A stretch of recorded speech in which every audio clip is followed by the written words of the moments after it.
Oi pessoal, aqui é Maíra, bem-vindos ao primeiro vídeo especial de literatura indígena aqui no canal. E hoje eu vou recomendar Por Onde Começar.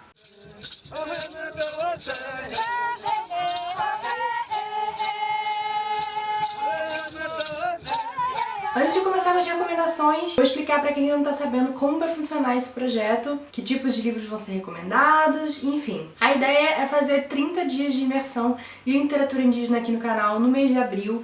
E eu escolhi o mês de abril porque a gente tem o 19 de abril, né, o conhecido Dia do Índio, que foi sempre um dia de muito estigma, um dia de pouca informação e que está sendo ressignificado pelos povos indígenas.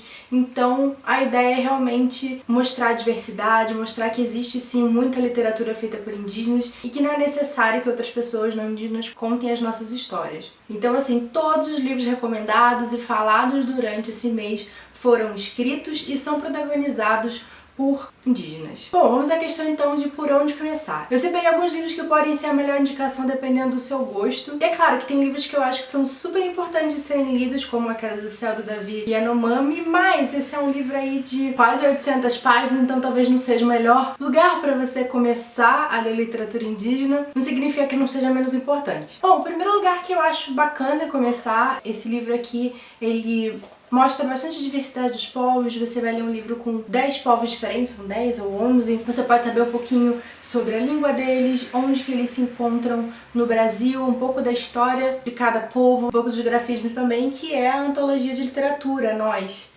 Então a gente tem 11 ou 12 autores aqui, todos indígenas, e ele é ilustrado pelo Maurício Negro, são ilustrações bem legais. E aqui nesse livro vão ser vários mitos de origem que ajudam você a entender um pouquinho de cada povo, como que eles vão ver o mundo. Por isso que eu acho que ele é bacana para começar, exatamente para você já ter um panorama de diversidade, você ter contato com várias culturas diferentes num livrinho só, numa leitura que é rápida. Se você é mais da não ficção, eu tenho 3 livros aqui para recomendar. O primeiro deles vai pro lado ambiental, né, que é Ideias para Adiar o Fim do Mundo, do Ailton Krenak. Esse livro aqui, rapidíssimo de ler, mas ele tem muita coisa interessante. Eu sugiro também conhecer um pouco sobre o Ailton Krenak, o trabalho dele de luta no movimento indígena brasileiro. Vou falar com certeza dele, vou falar de todos esses livros basicamente aqui no canal, mas acho que esse aqui é um caminho fácil para você ler sobre o primeiro autor indígena. Um outro que eu gostei muito também, eu acho que ele é um bom caminho, se você gosta mais de uma coisa de não ficção, mais na filosofia, mais no bem viver ou nos livros de autorreflexão. Eu gostei muito das coisas que aprendi do Daniel Munduruku. Ele fala aqui que é ensaio sobre bem viver, e é bem isso, assim, ele vai dar esse ponto de vista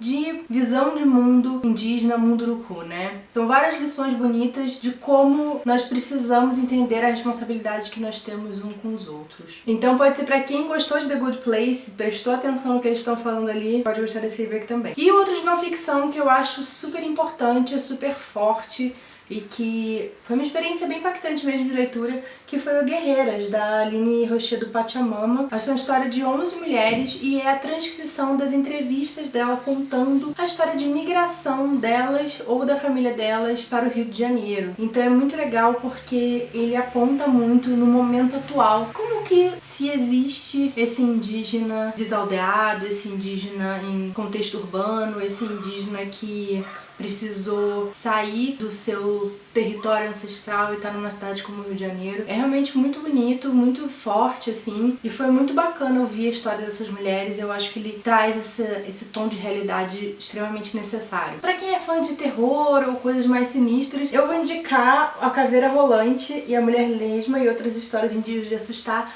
porque eu realmente achei assustadores. Ele parece ser, sei lá, um livro infantil, né, porque ele tem as ilustrações, mas, gente, fiquei cagadinha, assim. E não sei, são 4 histórias, assim, ou 5 curtinhas, mas eu gostei muito, assim, achei bem peculiares. Aí, já na ficção, falo muito desse livro que há muito tempo já, e vai ter, obviamente, vídeos sobre ele, que é o Lá Não Existe Lá, do Tommy Orange. Ele é da América do Norte, né, indígena da América do Norte, e ele fala só sobre indígenas urbanos aqui. E é muito interessante, são acho que 4 ou 5 personagens e cada um deles está num contexto de tentar buscar e se reconectar com suas ancestralidades que de alguma forma foram perdidas, ou que teve muita vergonha na família, ou que continua existindo quase de maneira subjugada, e todos eles vão se encontrar no final num powwow. Se você nunca ouviu falar o que é um powwow, é o encontro de indígenas da América, que tem lá nos Estados Unidos, que é uma competição de danças típicas indígenas. É bem interessante, assim, e é um momento bem significativo. Então esse livro me pegou demais, porque principalmente nos intervalos ele vai falar muito sobre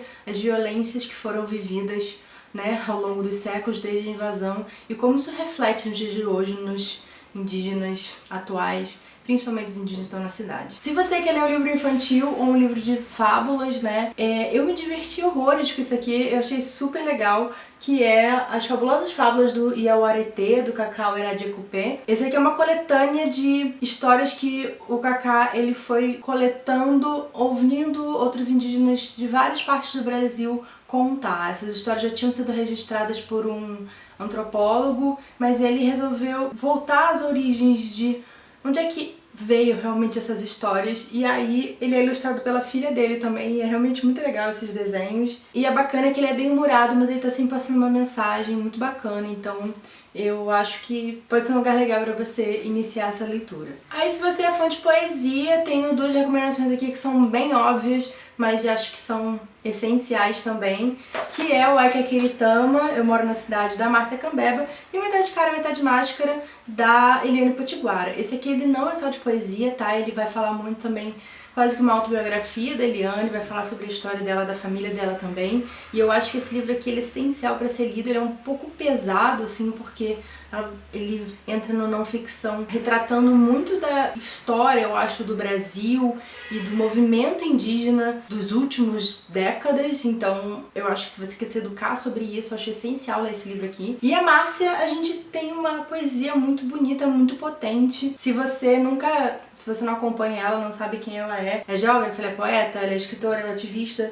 Então todos esses trabalhos que ela faz, eles se refletem aqui na poesia dela, e realmente muito bonita, muito forte. E para literatura YA? Bom, a gente tem alguns livros para jovens aqui no Brasil. O Daniel Munduruku estava lançando acho que ia ser uma trilogia pela Leia, que é O Mistério da Estrela Vesper e O Olho d'Água, né? São 2 livros, ia ser uma trilogia, como eu falei, mas a Leia meio que encerrou. Então a gente também não tem muita distribuição desses livros, tanto que eu não consegui lê-los ainda. Eu tô indo atrás de conseguir comprar. Mas tem um livro que eu li recentemente, por enquanto ainda não foi publicado aqui no Brasil, eu vou insistir muito para as editoras publicarem, que é o Trail of Lightning, da Rebecca Roanhorse. Esse livro ele é muito interessante, ele me deixou super impactada porque ele conta a história de uma menina num mundo pós-apocalíptico em que houve uma grande inundação. E ela é Diné, que é como o povo navarro se chama, né? Navarro foi o nome dado a eles, mas eles se reconhecem como Diné. E ele é todo baseado nos mitos, na cultura Diné, nos rituais. E ele é cheio de ação, porque a menina é uma caçadora de monstros, porque desde que teve essa grande inundação, os monstros começaram a aparecer, e ela tem esses poderes aí do clã dela, e ela começa a caçar esses monstros. Assim, é incrível, eu não consegui parar de ler. Ele tá disponível de graça lá no Scribd, eu vou deixar aqui pra quem quiser fazer a leitura do e-book, mas por enquanto só em inglês. Mas se eu souber de outras coisas, eu vou avisando vocês. Eu espero que vocês tenham gostado dessas dicas. Eu vou deixar todos os links aqui embaixo pra vocês adquirirem esses livros. Quero agradecer a Livraria Maracá, minha parceira aí, pra fazer esse especial. Pra quem não conhece a Livraria Maracá, é uma livraria especializada em literatura indígena, então tudo que você vai encontrar lá são de autores indígenas com histórias com protagonismo indígena, então não é nem difícil, é só você entrar lá no site que vai ter muita coisa lá pra você escolher. Bom, gente, é isso, e amanhã e depois vai ter vídeo aí. Eu espero que vocês acompanhem. Me contem nos comentários que livro que vocês vão ler esse mês. Eu espero muito que vocês participem desse meu desafio aí que eu tô propondo pra todo mundo, de ler um livro de um autor indígena agora no mês de abril. Não esqueçam de me marcar com a hashtag AbrilIndígenaLit. E se você gostou do vídeo, não esqueça de curtir e de se inscrever aqui no canal. Uma boa leitura pra vocês e até mais. Tchau, tchau.